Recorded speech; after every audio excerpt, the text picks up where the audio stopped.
and 4 notes of 10, that makes a total of 100.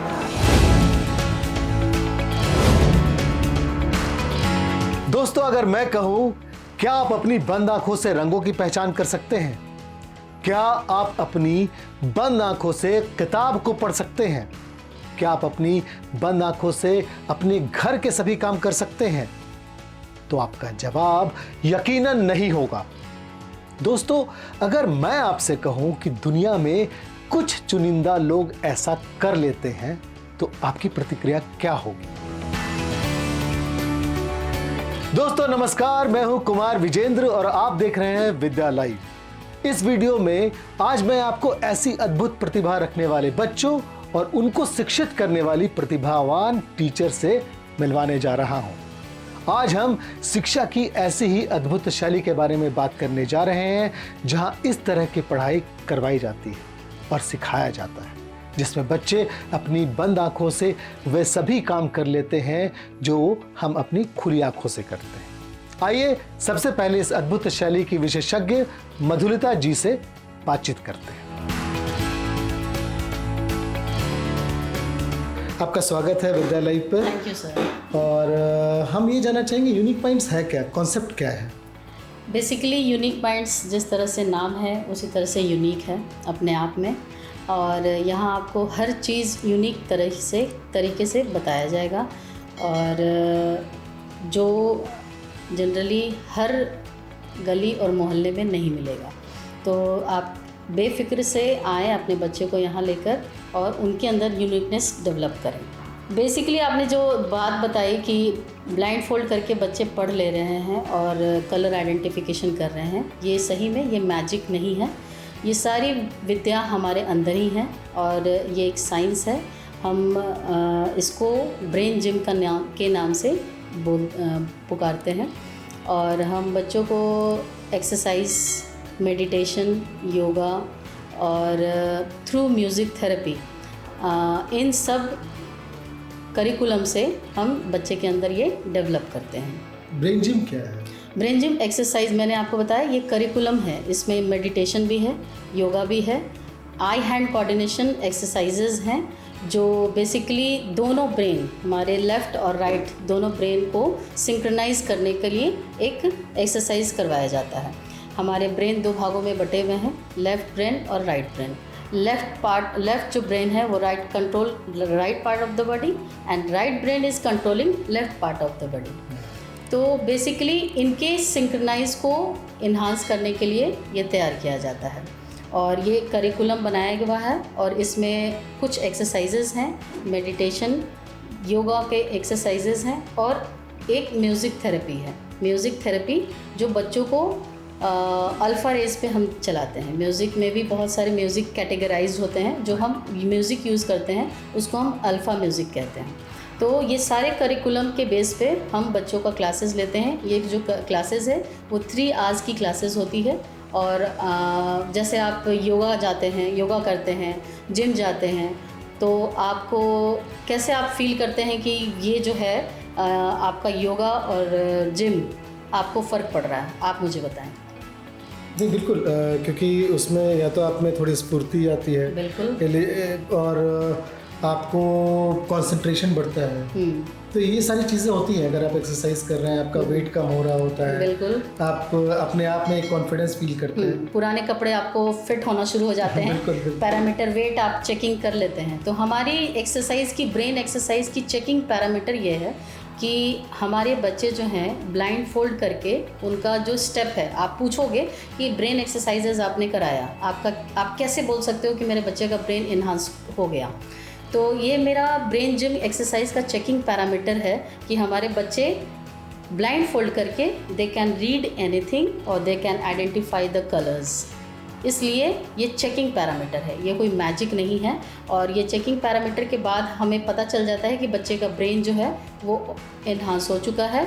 अब हम उसको टास्क देना शुरू करें, देन फिर हम काउंसलिंग सेशन लेते हैं, पेरेंट्स को बताते हैं कि आप अपने बच्चे की। इसमें मैं एक बीच में पूछना चाहता हूँ कि जैसे जो आप कर रहे हैं, तो क्या इसमें ऐसा कोई काम है, जैसे कुछ और भी लोग होंगे जो इस तरह के साइकोलॉजी में किए होंगे, तो उनके लिए कोई प्रॉस्पेक्ट है क्या? मैं आपके स्टूडेंट्स के बारे में नहीं पूछ रहा हूँ, उनके बारे में पूछ रहा हूँ जो साइकोलॉजी करके कुछ वैसा नहीं कर रहे हो। ये जो आप क्लिनिकल साइकोलॉजिस्ट हैं, आप उसके बाद आप चीज़ें लेके आ रही हैं, कुछ के लिए क्या ये करियर ऑप्शन हो सकता है? बिल्कुल करियर ऑप्शन हो सकता है। मैंने इसको एज अ करियर नहीं किया था स्टार्ट। मेरी एक बेटी है, 13 साल की हो सकी है और क्लास 9th में है, और मैंने एक माँ के रूप में इसको पहले स्टार्ट किया कि पहले मैं सेल्फ खुद अपने ऊपर इम्प्लीमेंट करके देखूँ क्या मेरी बेटी में ये परिवर्तन हो रहा है या नहीं हो रहा है। क्योंकि जब तक मैं खुद सेटिस्फाइड नहीं होंगी बच्चे के ब्रेन डेवलपमेंट में, उसके पेरेंटिंग में, तब तक मैं साइकोलॉजिस्ट होने के बावजूद भी मैं दूसरे को काउंसलिंग नहीं कर सकती हूँ और उनको 100% एश्योर नहीं कर सकती हूँ कि ये आपके बच्चे के लिए कारगर होगा। तो मैंने सबसे पहले बीइंग अ मदर मैंने इस पे वर्क किया। उसके बाद मैंने अपने बच्चे में बहुत परिवर्तन देखा। उसकी रीडिंग स्पीड बढ़ गई, रिकॉलिंग बढ़ गई, ग्रैस्पिंग पावर बहुत अच्छी हो गई। वो 4th क्लास में जो इसकी रीडिंग पर्पस थी, जो फ्लुएंटली बिल्कुल हर चीज़ को, वो इंग्लिश हो या हिंदी हो, और वो फ्रेंच भी पढ़ती है। लैंग्वेज डेवलपमेंट भी उसका हुआ, और सबसे अच्छी बात है कॉन्फिडेंस लेवल उसका बहुत हाई हुआ आफ्टर ब्रेन जिम प्रोग्राम। तो ऐसा ये मैं बोल रहा था क्योंकि आपके पास तो फिर ज़्यादातर पेरेंट्स वैसे आते होंगे जो जिनके बच्चे थोड़े स्पेशल हो किसी भी सेंस में। नहीं, आप मेरे पेरेंट्स से मिले हैं। मेरे पास स्पेशल भी है, मैं 2 कैटेगरी दोनों का चलाती हूँ। मैं स्पेशल बच्चों पर भी वर्क कर रही हूँ, जिस पे मैंने आपको एक बच्चे का उदाहरण दिखाया है जो एक लड़की ब्लाइंड है, और उन पर मैं वर्क कर रही हूँ। और नॉर्मल बच्चे जिनसे आपने अभी सारा चीज़ आपने इंटरव्यू लिया, वो सारे नॉर्मल बच्चे हैं और नॉर्मल स्कूल में पढ़ाई कर रहे हैं।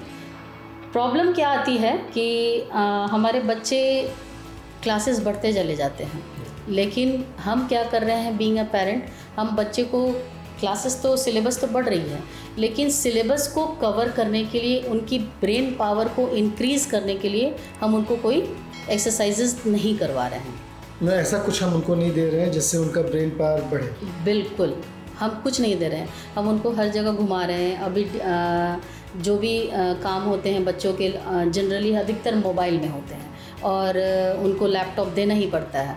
तो वो सारे रेडिएशन हो रहा है। सारे रेडिएशन से क्या हो रहा है, हमारे ब्रेन क्या हो रहा है, वो कहीं एक तरह से ऑब्स्टेकल का काम करती है उसको डेवलप करने में। बिल्कुल, लेकिन ऑब्स्टिकल को हम रोक नहीं सकते हैं। लाइफ में हम हर स्टेज में हर्डल्स तो आएंगी, और क्लासेस जैसे जैसे बढ़ेंगी हमारे सिलेबस भी बढ़ेंगे। लेकिन व्हाट अबाउट ब्रेन, हमें क्या करना है, हमें ब्रेन पे यानी मेन कोर पे काम करना है कि हम अपने ब्रेन को डेवलप करें, ताकि हम हर लेवल में अपने टास्क को ईजिली उसको कैरी कर सकें। ठीक, कैसे कोऑर्डिनेट करेगा अगर इसको आर्टिफिशियल इंटेलिजेंस अभी पूरे इस पे आ रहा है?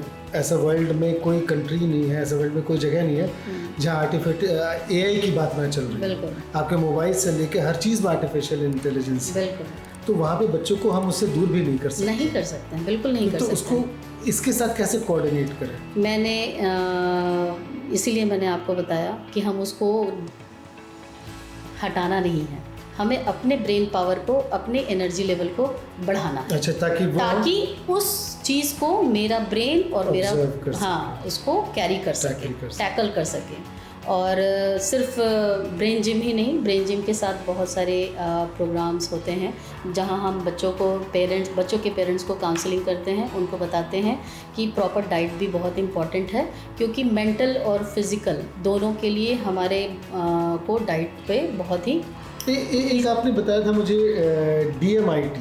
अच्छा, तो DMIT है क्या? मुझे बहुत छोटे में बताया कि DMIT आखिर है क्या? Basically DMIT is a fingerprint analysis. DMIT dermatographical multiple intelligence test के नाम से जाना जाता है। हम ये फिंगरप्रिंट एनालिसिस करके बच्चों को, पेरेंट्स को ये बताते हैं कि उनके बच्चे की पर्सनालिटी क्या है। अच्छा। अगर आप पर्सनालिटी में उनकी स्वॉट एनालिसिस निकालते हैं, स्वॉट एनालिसिस में स्वॉट का डिफाइन अगर करें तो strength, weakness, threat and opportunity होती है। अच्छा। और इससे बच्चे की लर्निंग पैटर्न भी पता चलती है। हम 3 तरह से सीखते हैं, विजुअल, ऑडिटरी एंड काइनेस्थेटिक, यानी कि हम देखकर भी सीखते हैं, सुनकर सीखते हैं, अब प्रैक्टिकली करके सीखते हैं। बहुत सारे ऐसे टास्क होते हैं जहाँ एक बच्चा, आप देखे होंगे कि एक बच्चा उस टास्क को ईज़िली कर लेता है, दूसरा बच्चा उस टास्क को ईज़िली नहीं कर पाता है। ये क्यों होता है? क्या टीचर का सिखाने का तरीका तो एक ही होता है, लेकिन एक बच्चे की ग्रास्पिंग सही है और एक बच्चे की ग्रास्पिंग सही नहीं है। वो टाइम ले रहा है, उसमें क्या लैकिंग हो रही है? लैकिंग वही है कि हम बच्चे की लर्निंग स्टाइल को पहचान नहीं पा रहे हैं। अगर हमारे बच्चे की लर्निंग स्टाइल पता चल जाए कि वो विजुअल लर्नर है, ऑडिटरी है या काइनेस्थेटिक है, तो हम इजीली बच्चे को हर टास्क को सिखा सकते हैं। और DMRT हमारे बच्चे को ये रिकॉग्नाइज़ करने में इजी हो जाता है कि मेरे बच्चे का क्या लर्निंग पैटर्न है और उस बच्चे की पर्सनालिटी कैसी है, यानी उस पैटर्न को फिर आप फॉलो करते हैं? यस, हम काउंसलिंग सेशन में पेरेंट्स को पूरा बता देते हैं कि आपके बच्चे की क्या स्ट्रेंथ है, वीकनेस है और उसकी लर्निंग पैटर्न क्या है। और इसमें टेस्ट के थ्रू हम बच्चे की 9 इंटेलिजेंस डिटेक्ट करते हैं। 9 इंटेलिजेंस, अगर आप B.Ed में जाएंगे तो B.Ed में पढ़ाई होती है, हार्वर्ड गार्डनर की ये थ्योरी है जिसमें बच्चे की 9 इंटेलिजेंस के बारे में बताया जाता है। और अभी जो न्यू एजुकेशन पॉलिसी आई है, प्रधानमंत्री जी का बहुत बड़ा जोर है उन पर कि हम बच्चे की इंटेलिजेंस को डिटेक्ट करें और उनके इंटरेस्ट लेवल को देखें और उसी को आगे बढ़ाने की कोशिश करें। तो ये जो है DMRT बहुत बड़ा सपोर्ट भी कर सकता है बच्चे के ओवरऑल इंटेलिजेंस को जानने में और उसकी पर्सनालिटी को जानने में। और पेरेंट्स टेंशन ना लें कि अब उनको डॉक्टर ही बनाना है, इंजीनियर ही बनाना है, क्योंकि बहुत प्रेशर होता है कि एक डॉक्टर इंजीनियर ही आगे बढ़ सकता है। आज के डेट में एक क्रिकेटर भी आगे हो सकते हैं, स्पोर्ट्स पर्सन भी बढ़ सकते हैं, म्यूज़िक में भी करियर है। तो ये बहुत अच्छा एक गाइडलाइन है, इसको हम पेरेंटिंग गाइडलाइन कहते हैं और DMRT का नाम ही हमने पेरेंटिंग गाइडलाइन दिया है, पेरेंटिंग टूल है। क्योंकि ये चीज़ें जैसे आपने बोला NEP 2020 में जो एक नए पूरे पैटर्न को चेंज कर रहे हैं, उसमें बच्चे के वो स्पेशल क्वालिटी को निकालने की बात की है, या फिर उसके वो स्पेशल लर्निंग जो उनका पूरा, क्योंकि हर बच्चा यूनिक है। बिल्कुल। ये चीज़ें अगर हम कुछ फॉरेन कंट्रीज़ में देखें, कुछ वेस्टर्न कंट्रीज़ जहाँ पे है, वहाँ पे ये बहुत फॉलो होता है। Yes. वहाँ पे लोगों को पे बोझ नहीं कि नहीं ये वाला करना ही करना है, आपको इसी तरह से करना है। वहाँ पे दे लेट द किड्स डू कि वो क्या क्या कर सकते हैं। बिल्कुल। क्या ये चीज़ DMRT फॉलो कर रहा है? DMRT कुछ इस तरह से इंक्लूड कर रहा है NEP की चीज़ों को? बिल्कुल कर रहा है। DMRT में आपकी प्रॉपर आपको पता चल रहा है कि आपके बच्चे में क्या क्या उसके अंदर प्लस पॉइंट हैं, निगेटिव भी हैं, प्लस भी हैं। लेकिन ये उनको रास्ता, देखिए पेरेंट में माता अपने परवरिश लेकर आती हैं, पिता अपने परवरिश लेकर आते हैं और उन दोनों को अपने बच्चे को पालना है। जनरली क्या होता है, बीइंग अ मदर, वो कहती हैं यार मैं तो इस तरह से हमारे घर में परवरिश हुई, मैं अपने बच्चों को ऐसे पालूंगी। पापा कहते हैं कि मैं अपने बच्चे को ऐसे पालूंगा। तो उन दोनों को एक ट्रैक पे लाना बहुत ज़रूरी है और उसके लिए DMRT बहुत बड़ा सपोर्ट का काम करेगा। और उनको ये बताना है कि अब आपको ये समझना है कि आपके बच्चे में क्या स्ट्रेंथ है और क्या उसके अंदर पोटेंशियल है और आप उस पे वर्क करें। रादर जो आप दोनों अलग अलग परिवेश से आए हैं और आप दोनों को मिलके अपने बच्चे का परिवेश निर्माण करना है। आसान शब्दों में बोले तो थोपने वाली बात नहीं होगी। बिल्कुल। उनसे पता करना चाहिए कि हमें वो किस तरह से सीख सकते हैं और ज़्यादा अच्छे से सीख सकते हैं। बिल्कुल।